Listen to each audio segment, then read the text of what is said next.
જોઈએ છે યોગ પ્રબોધક, અને એમાં 3 અધ્યાયો છે.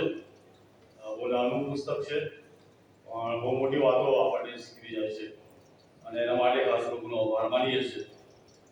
જે 12 થી 14 વચનો વાંચ્યા, એ પહેલો અધ્યાય અને ત્રીજો અધ્યાય અને બીજા અધ્યાયની અંદર કેટલીક બાબતો છે એ બેને જોડતી કલમો છે. બાઇબલની અંદર ઉત્પત્તિના પુસ્તકમાં ઈશ્વર બોલ્યો અને બધું સર્જન થયું, અને આદમને બનાવવામાં આવ્યો. આદમને આજ્ઞા આપવામાં આવી, બોલવાને ભૂંડું જાણવાનું જે વૃક્ષ છે એનું ફળ ન ખાવાની બાબત કહેવામાં આવી. અને ત્રીજા અધ્યાયમાં આપણે વાંચીએ છીએ તો આદમ અને હવાએ પાપ કર્યું, અને પાપના કારણે જે બનાવ બની, જે બાબતો બની, એ આપણે સારી રીતે જાણીએ છીએ. પણ જે મહત્વની બાબત છે કે ઈશ્વરે ભૌતિક જે આશીર્વાદો છે એ આદમ અને હવાને આપ્યા. એદન વાડી બનાવી, અને બીજા અધ્યાયમાં લખ્યું છે કે સર્વ પર એને અધિકાર આપ્યો અમલ ચલાવવા માટે, વૃદ્ધિ પામવાનો આશીર્વાદ આપ્યો, અને જીવનની જરૂરિયાતો, એનો ખોરાક, એનું પાણી, હવા, જે માણસના જીવનની જરૂરિયાતો છે એ બધી ઈશ્વરે ત્યાં પૂરી પાડી, અને એને ભૌતિક આશીર્વાદો આપ્યા. એ સાથે આત્મિક આશીર્વાદ એ હતો કે ઈશ્વર રોજ એમની મુલાકાત લેતો અને એમના આત્મામાં બળવાન કરતો હતો.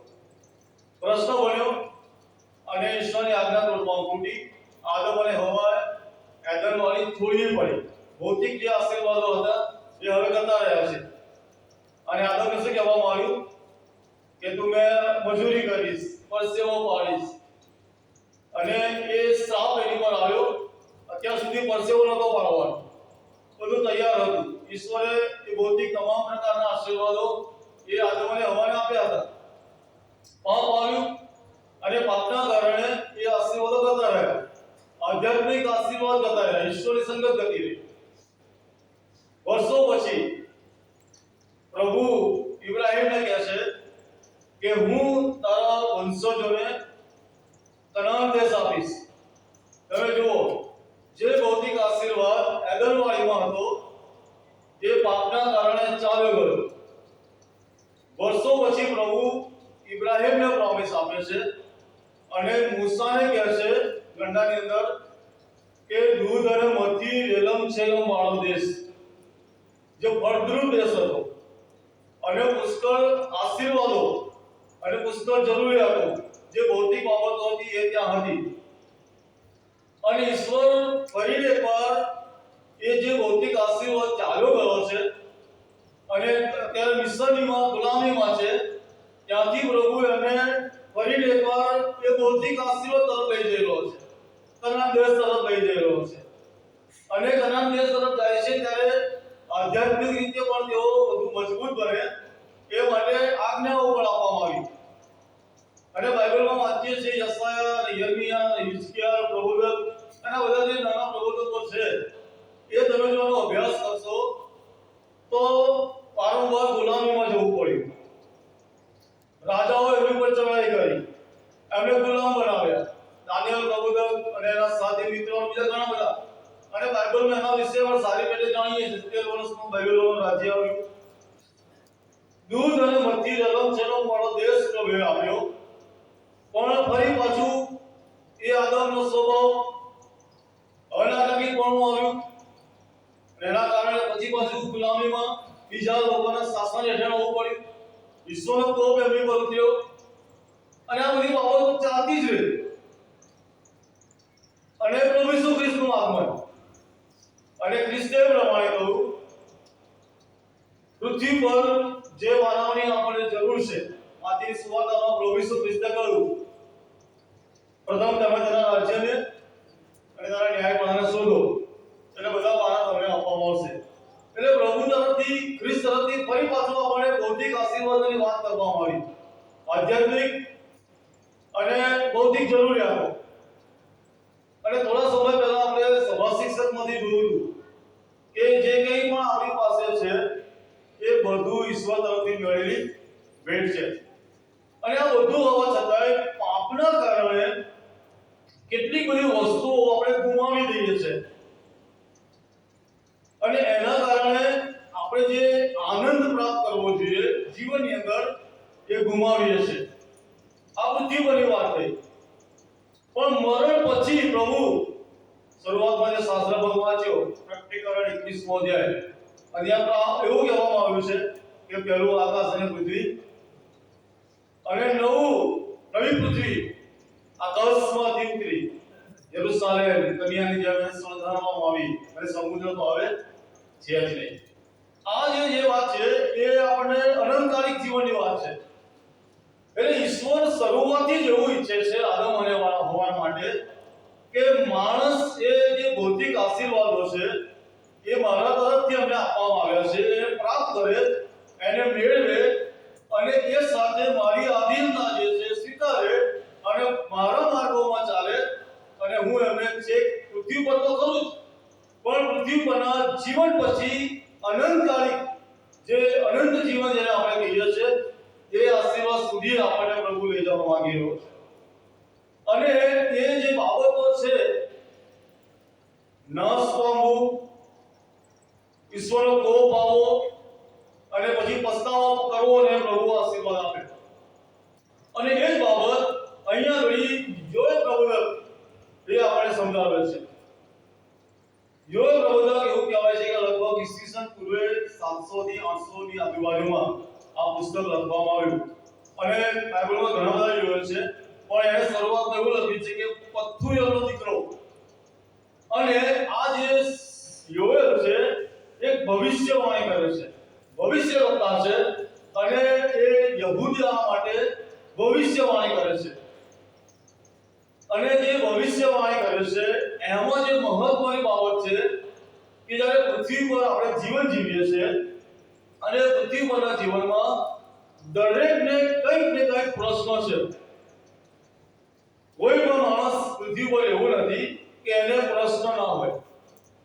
કોઈક ને કોઈની બીમારી છે, કોઈને શારીરિક નાની મોટી તકલીફો છે, કોઈને કૌટુંબિક જીવનના પ્રશ્નો છે, કોઈને વ્યક્તિગત પ્રશ્નો છે, કોઈને આર્થિક સમસ્યાઓ છે, કોઈને કૌટુંબિક સમસ્યાઓ છે, અને આવી તો ઘણી બધી બાબતોનો સામનો આજે માણસ કરી રહ્યો છે.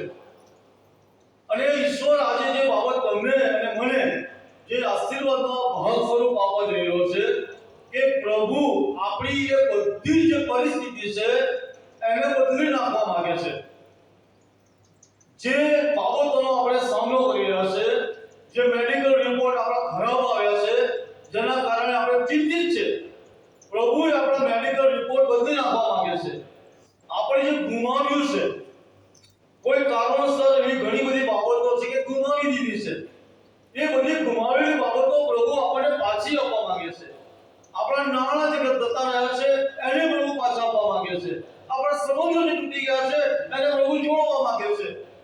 આપણે જે કંઈ બાબતો શૈતાનના દેજા હેઠળ ગુમાવ્યું છે, કરછોડ્યું છે, તો બધું જ ઈશ્વર એ આજે તમને મને પાછું આપવાની વાત આ યોગ પ્રબોધક દ્વારા કરવા માંગે છે.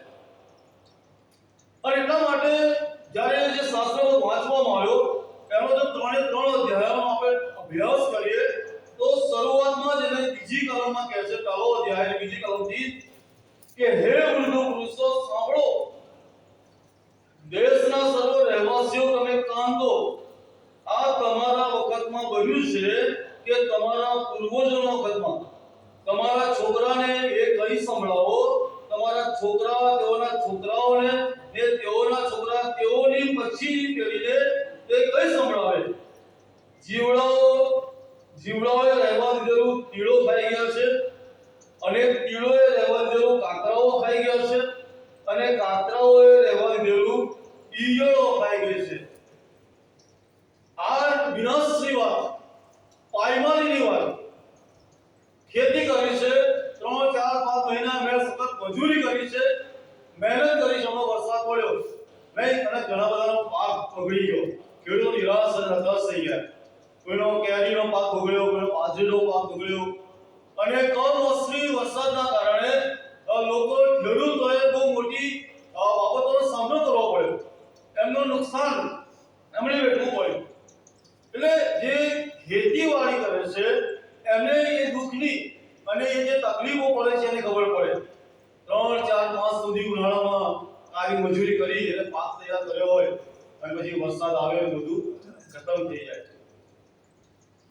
એ એનો આધાર છે એ એમનું 6 મહિનાનું કે વર્ષનું ભરણ પોષણ છે કે જેના દ્વારા એમનું ઘર ચાલે છે એ ખેતીવાડી પર એમનું કુટુંબ નિર્ભર છે અને જ્યારે આવી આફતો આવે સરકાર પણ યોજનાઓ બનાવે છે જ્યારે આવી કોઈ કુદરતી હોનારતો આવે એમનો પાક ગુમાવે ત્યારે સરકાર તરફથી અમુક સહાય એમને આપવામાં આવે એટલે તમે જુઓ અહીંયા આગળ શું થયું છે કે હવે અમે ખેતી તૈયાર કરી છે પાક તૈયાર કર્યો છે બધું કમ્પ્લીટ થઈ ગયું છે અને ત્યાં લખવામાં આવી કે જીવડાઓ ને કીડો ને કાતરાઓ ને ઈયળો શરૂઆત કરવામાં આવી અને ઈયળ છેલ્લું ઈયળનું એટલા માટે લખવામાં આવ્યું છેલ્લો શબ્દ કે નાનામાં નાનું ઈયળ થઈ જાય મોટા જે જીવજંતુઓ છે મોટું મોટું કરે કીડો કાતરા અને છેલ્લે લખવામાં આવી ઈયળો એટલે સંપૂર્ણ નાશ એક પણ ટકો એમની ખેતીવાડીમાં બચ્યું નહીં જે ભૌતિક આશીર્વાદ ઈશ્વર તરફથી એમની પાસે હતો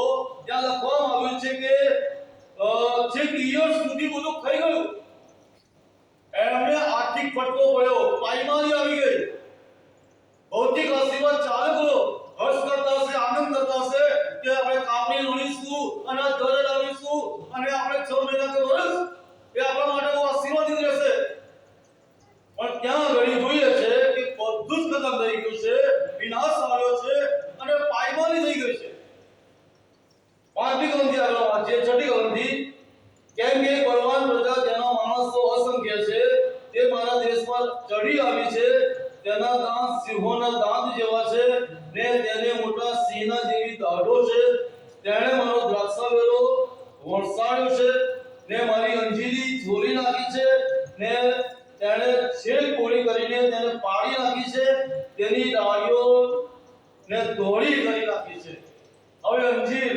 દ્રાક્ષાવેલો એ 3-4 મહિનાની ખેતી નથી તમે આમાં વળી આપણે કરીએ તો બીજા મહિને તો 5 મહિને એની પર કેરી આવતી એનો સમયગાળો હોય 5 વર્ષ 4 વર્ષ કે 10 વર્ષ એ પછી અત્યારે બધું આધુનિકતા આવી છે ને કલમ કરેલા હવા મળે છે પણ જે ઓરિજિનલ જે વસ્તુઓ છે એને રોપવામાં આવે ત્યારે લગભગ એનો સમયગાળો હોય રાંડ જે છે એના માટે એવું કહેવાય છે 8 વર્ષ થાય પછી એની પર રાંડ બેસે એટલે બહુ લાંબી મહેનત છે અંજીર છે દ્રાક્ષો છે ને લખવામાં આવ્યું છે પ્રમાણે કે આ બધી જે મહેનત અમે કરી છે એ એક બે મહિનાની નથી બહુ લાંબી મહેનત છે વર્ષોની મહેનત છે અને એવું લખવામાં આવ્યું છે કે વર્ષોની મહેનત પર પાણી ફરી વળ્યું એ વર્ષોની જે ખેતીવાડી કરી હતી એને ખતમ કરી નાખવામાં આવી આગળ વાંચીએ છીએ 8ઠી કલમથી આગળ જેમ કોઈ તરુણી પોતાના જુવાન ધણીના માટે કમરે ટાટ વીટીને વિલાપ કરે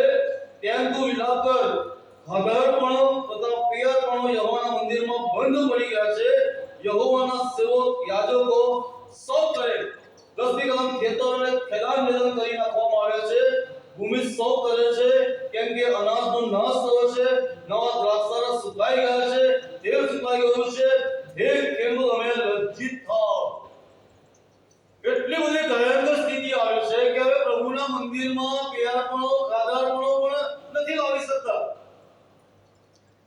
પ્રભુનું મંદિર જે વેદી છે ત્યાં ખાલી પડી છે ઈશ્વરની સેવા માટે જે લાવવું જોઈએ એ પણ નથી રહ્યું ખેતીવાડી ખતમ થઈ ગઈ છે લાંબા વર્ષોની એમની ખેતીવાડીનો નાશ થયો છે અને સૌથી મહત્વની બાબત એ છે કે હવે દેવને આપવાનું પણ નથી રહ્યું બહુ જ ભયંકર એવી પરિસ્થિતિ યહૂદાની છે અને એટલા માટે યહૂદા આગળ યોએલ પ્રવચક એ ત્યાં આગળ ભવિષ્યવાણી કરે છે અને જે વિનાઓ બનવાની છે ઘણી બધી બાબતો છે એના તરફ આપણે કાપી નાખીએ છીએ પણ તમે જો બીજો અધ્યાય વાંચો તો ત્યાં આગળ પ્રભુ યોએલ પ્રવચક મારફતે જે બાબતો કહે છે એ બહુ મહત્વની છે અને એ શાસ્ત્ર વાંચવામાં આવ્યો અને ત્યાં પહેલી કલમ 12મી કલમમાં એવું લખ્યું છે તો પણ શું કહે છે એ કાતરા ખાઈ ગયા એ તીડો ખાઈ ગઈ એ ઈયળો ખાઈ ગયા એ મોટા મોટા માણસો અને તીડોની જેમ જે લોકો આવ્યા રાક્ષસી જેવા માણસો આવ્યા તમારી અંજીરીઓ નાશ કરી નાખી તમારી દ્રાક્ષ વેલાના ખરાબ કરી નાખ્યા આ બધું જ થયું છે અને પ્રભુ એવું કહે છે કે તો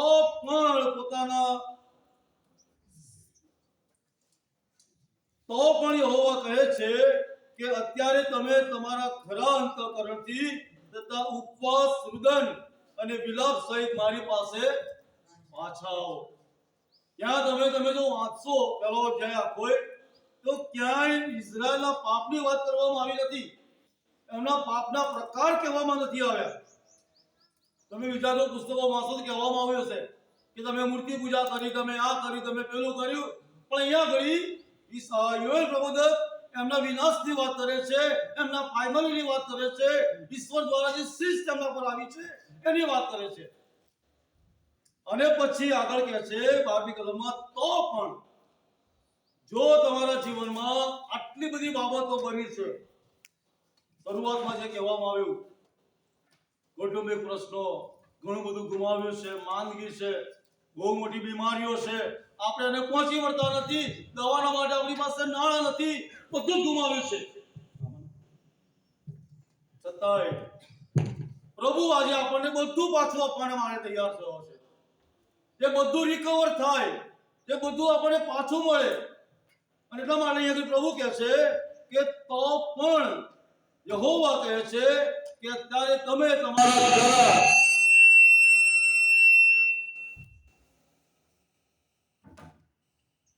પ્રભુ કહે છે કે તો પણ યહોવા કહે છે કે અત્યારે તમે તમારા ખરા અંતઃકરણથી તથા ઉપવાસ, રુદન અને વિલાપ સહિત તમે મારી પાસે પાછા આવો.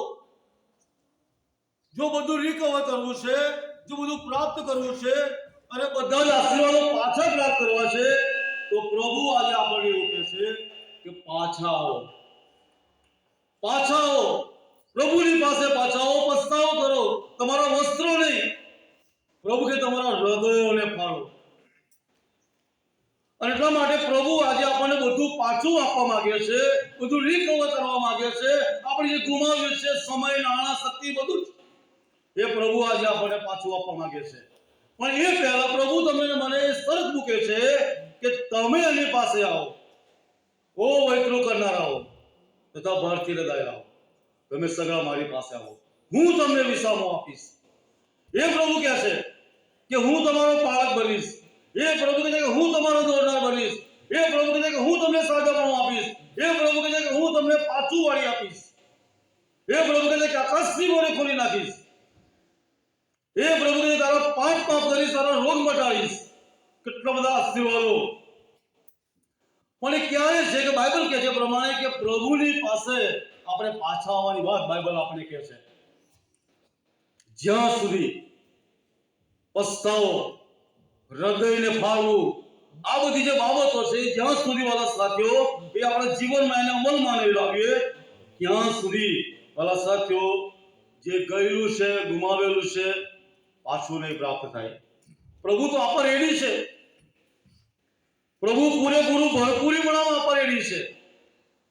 પણ વાલા સાથીઓ એના માટે આપણી જાતોને એ પ્રભુની આગળ મૂકવાની વાત કરવા. એટલા માટે તે લખવામાં આવ્યું છે 12મી કલમમાં કે તમારા વસ્ત્રો નહીં પણ તમારા હૃદયો ફાળો, એ તમારા દેવ યહોવા પાસે પાછા આવો, કેમ કે તે કૃપાળુ તથા પૂર્ણ કરુણાળુ છે.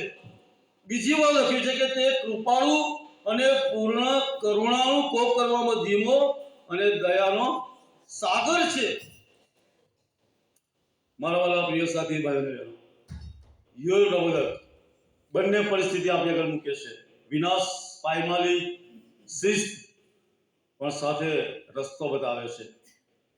પસ્તાવો કરો, હૃદયોને ચીરો, પ્રભુ કોપ કરવામાં ધીમો અને દયા કરવામાં ઉતાવળો પ્રભુ છે. એના બાળકોને પ્રેમ કરે છે, એ આપણને ચાહે છે. એટલા માટે અગરવાળીનો ગુમાવેલો આશીર્વાદ કનાન દેશમાં પ્રભુએ આપ્યો.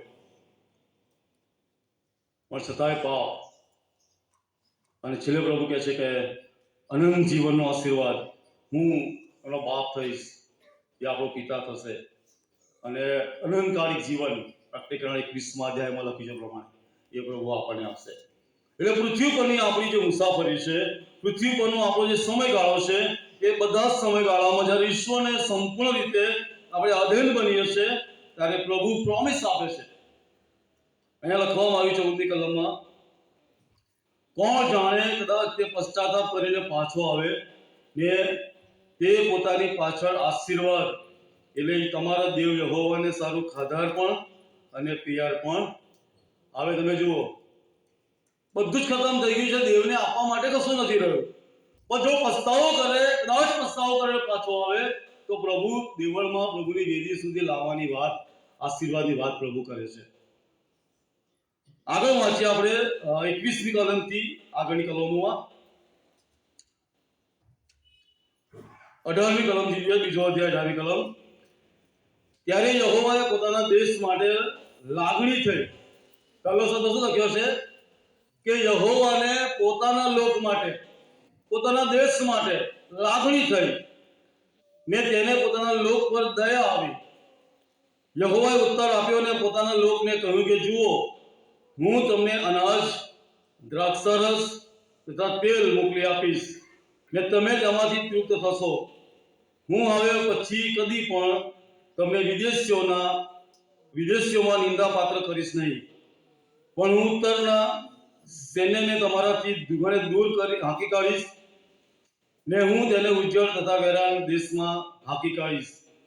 એટલે તેના આગલા ભાગને પૂર્વ સમુદ્ર તરફ ને પાછલા ભાગને પશ્ચિમ સમુદ્ર તરફ કાઢી મૂકીશ ને તેની દુર્ગંધ ઉડશે ને તેની બદબુ ઊંચે ચડશે, કેમ કે તેણે મોટા કાર્યો કર્યા છે. જો ઈશ્વર આશીર્વાદો શું કહે છે, ત્યાં લખવામાં આવ્યું છે કે હું ઈશ્વર લાગણીશીલ બને છે, દયાની વાત કરે છે, પછી કે હું તમને અનાજ આપીશ, હું તમને દ્રાક્ષારસ આપીશ અને હું તમને તૃપ્ત કરીશ. જે ગુમાવ્યું હતું, ઈયળો ખાઈ ગઈ, તીડ ખાઈ ગયા, કાતરા ખાઈ ગયા, નાશ પામ્યો છે, અંજીરો અને દ્રાક્ષેલા ખતમ થઈ ગયા છે. પ્રભુ હવે કહે છે કે પસ્તાવો કરશો, પાછા આવશો અને તમારા જીવોને મને સોંપશો, તમારા હૃદયોને પાડશો, તો પ્રભુ કહે છે કે હું તમને અનાજ આપીશ, હું તમારા માટે દ્રાક્ષરસ પૂરો પાડીશ અને તમે ખાશો ને તૃપ્ત થશો. 21મી કલમથી આગળ વાંચીએ. હે દેશ બીસમાં, પ્રભુ કહે છે ઇઝરાયલ અને યહૂદાને કે હે યહૂદા, હે દેશ, હવે તું બીસ નહીં, ખુશી થા અને આનંદ કર.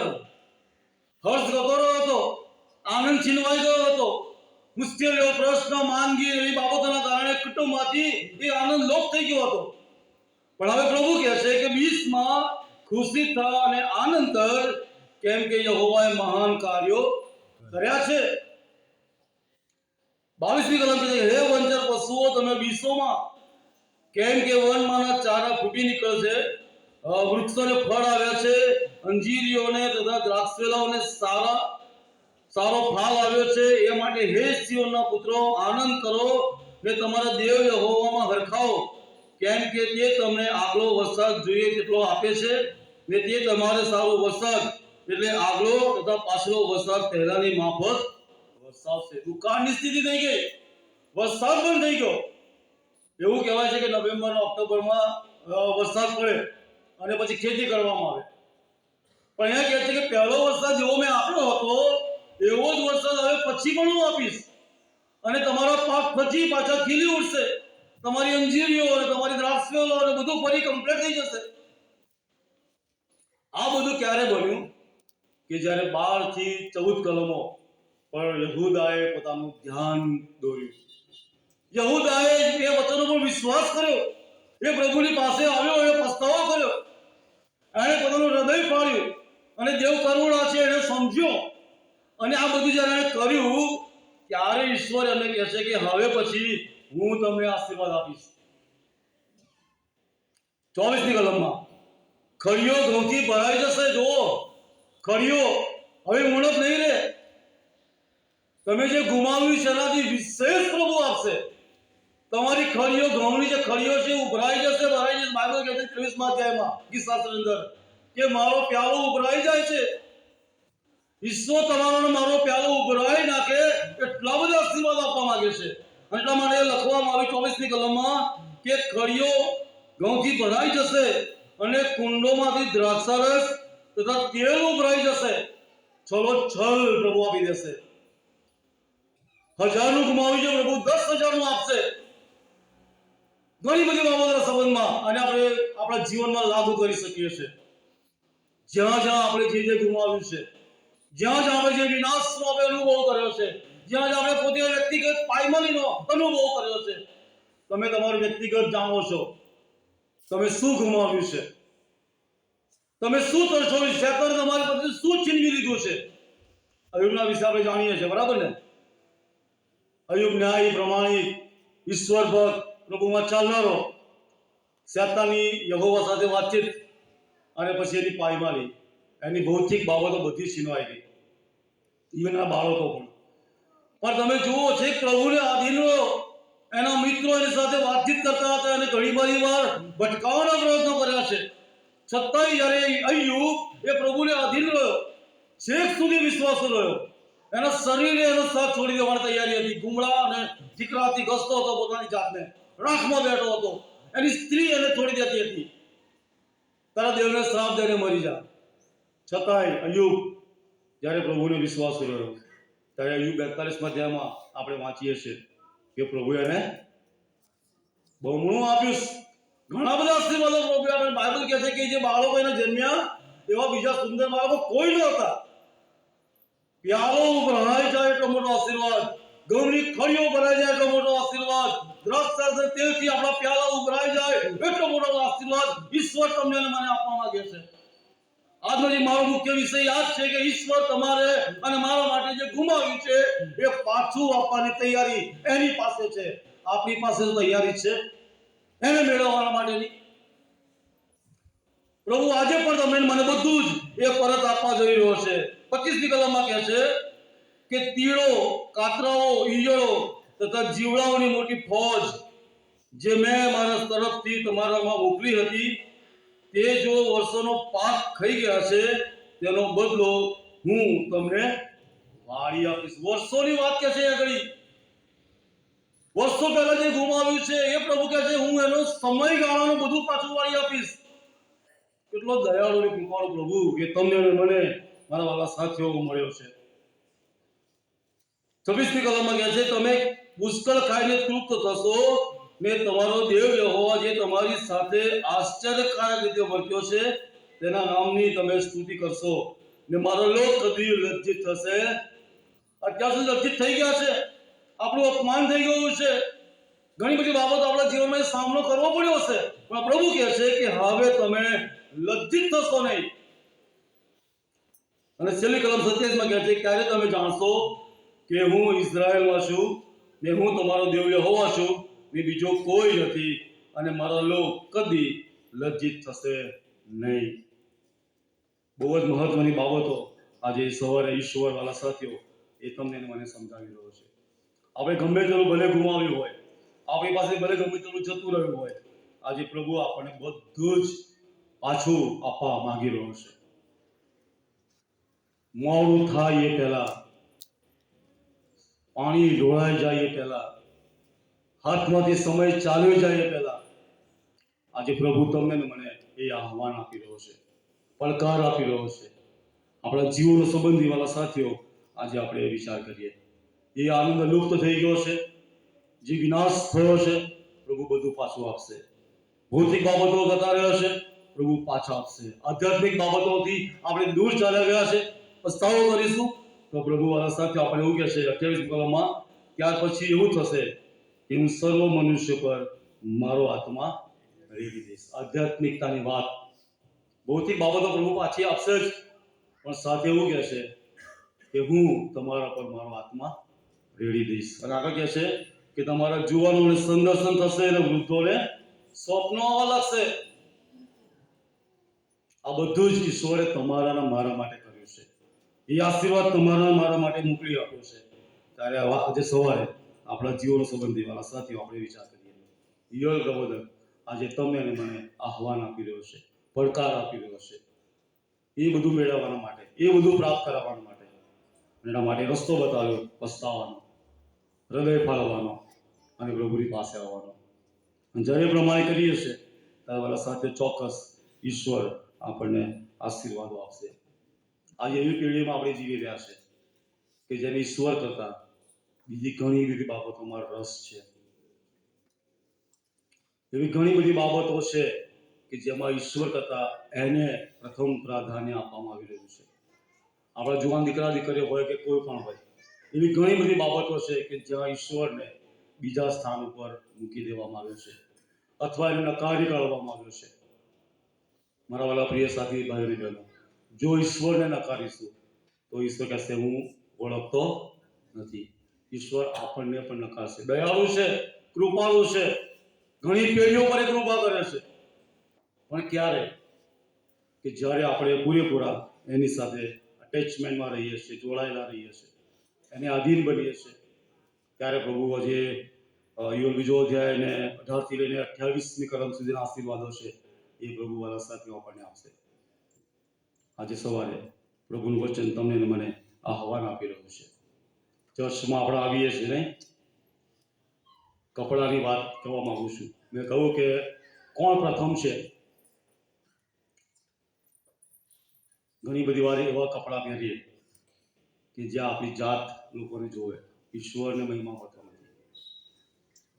સ્ત્રીઓ અને પુરુષો તરીકે અમે જ્યારે ગામડામાં હતા, ભાલેજમાં, મારે ગામની જ વાત કરું, અમને કદી ગાયન ટોળીમાં ચડ્ડો પહેરીને કે લુંગી પહેરીને બેસવા દેવામાં આવતા હતા. કદાચ કોઈ બેસાડ્યું હોય તો પણ એને ઘરે કાઢી મૂકીએ. આ ત્યાં અમારી મંડળીનો નિયમ હતો. ચડ્ડો કે લહેંગો કે લુંગી એવું કશું પહેરીને ગાયન ટોળી કોઈ આવી ના શકે. ઈશ્વરને મહિમા આપવા માટે આવ્યા છે, પ્રભુને માન આપવા માટે આવ્યા છે, પોતાના દેહ દેખાડવા માટે નહીં. અને એટલા માટે જે મેં બાબત કહી કે ઘણી બધી વાર આપણે શું કરીએ છીએ, એવી પેઢીમાં જીવી રહ્યા છે કે જેને મહત્વ આપવું જોઈએ એને નથી આપતા. ઈશ્વરને બીજા સ્થાન પર લઈ જઈએ છે.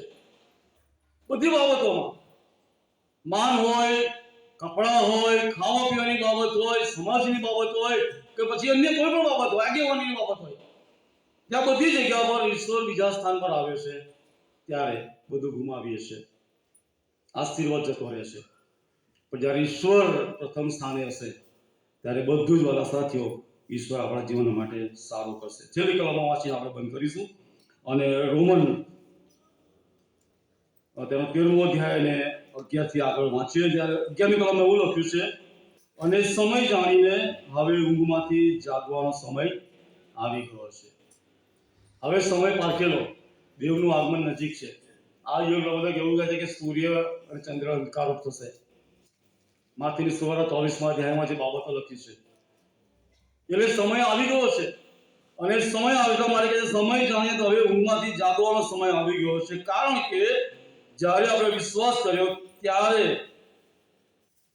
કરતા હવે આપણો ઉદ્ધાર નજીક છે. 12મી કલમમાં કહે છે કે રાત ઘણી થઈ ગઈ છે, દિવસ પાસે આવ્યો છે, તેથી આપણે અંધકારના કામો ત્યજી દઈને પ્રકાશના બખ્તર પહેરી લઈએ. યોગ પ્રબોધકનો જે આ 3 અધ્યાયનો જે સૌથી મોટો સંદેશો એ છે કે પ્રભુનો દિવસ, પ્રભુનો દિવસ, ન્યાયનો દિવસ છે.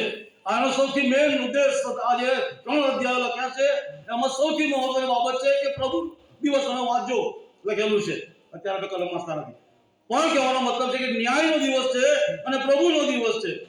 અને એનાથી બચવું હોય તો આજે યોગ પ્રબોધક આપણને વાલા સાથીઓ એ સમજણ આપે છે કે આપણી જાતોને તૈયાર કરે. 13મી કલમમાં કહે છે કે આપણે દિવસની જેમ પ્રમાણિકપણે ચાલીએ, ધાગર ધમાલમાં નહીં, નશામાં નહીં, લંપટતામાં નહીં, ઝઘડામાં નહીં અને ઈર્ષામાં નહીં. 14મી કલમ કહે છે પણ પ્રભુ ઈસુને પહેરી લો અને દેહની વાસનાઓને પૂર્ણ કરવા માટે તેની આગળ ગોઠવણ ના કરો.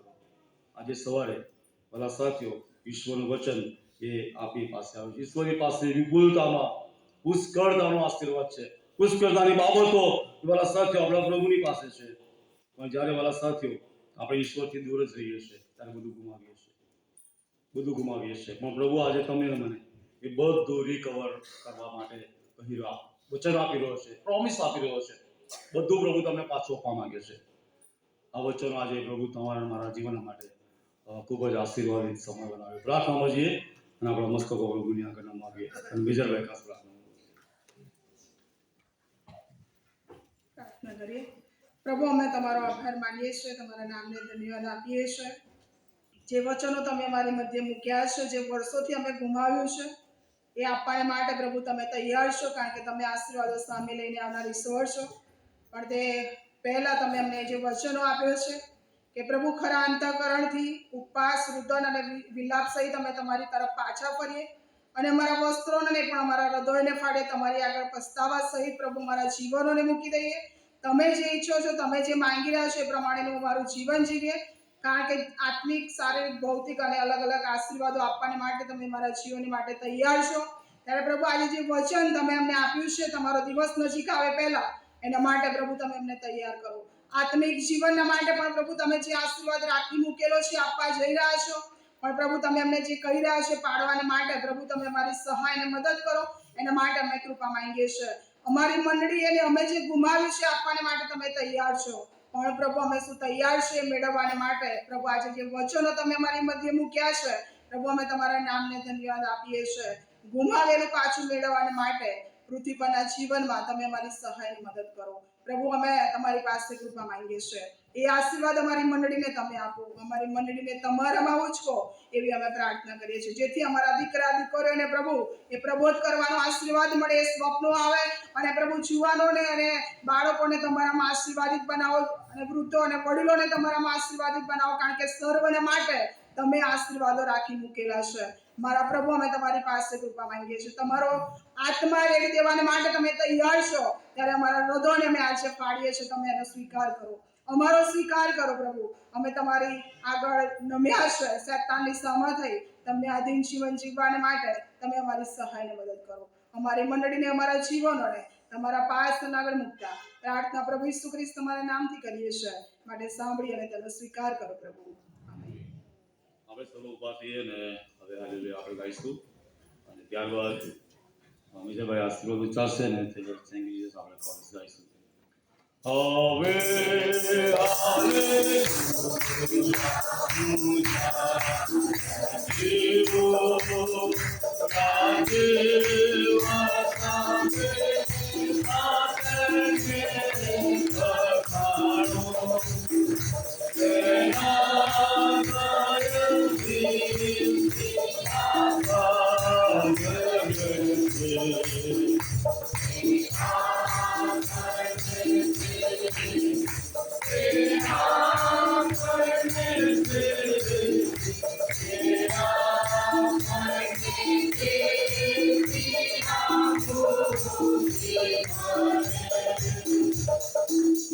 આપણા તારનાર પ્રભુ ઈસુ ખ્રિસ્તની કૃપા, દેવ બાપનો પ્રેમ, પ્રભુ પવિત્ર આત્માની મીઠી મધુરી સંગત, તેનો પ્રેમ, આનંદ, શાંતિ અને ગુમાવેલું પાછું આપવાના આશીર્વાદોની સાથે હાલથી સદા સર્વકાળ સુધી હજો.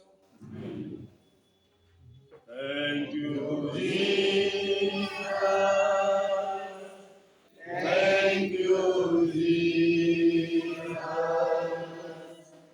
Thank you, Jesus. Thank you, Jesus. Hallelujah.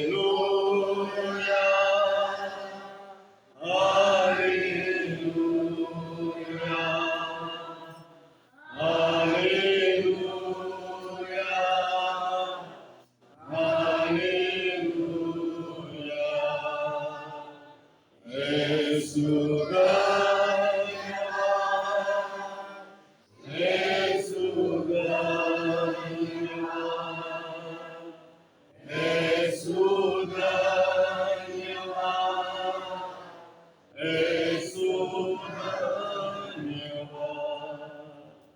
Thank you. God bless you.